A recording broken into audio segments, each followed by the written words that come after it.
For the repair of the Korval E&P-01 controller, the following procedures were necessary: replacement of various electronic components and general cleanup of the unit. For testing, we add a 150 volt AC power supply, a multimeter and a potentiometer.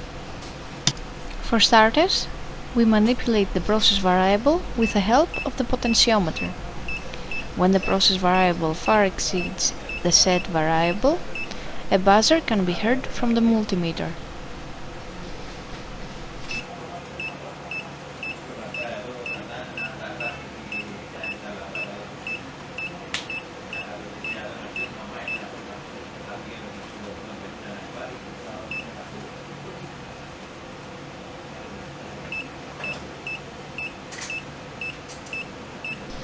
As we get nearer the set variable, the buzzer stops.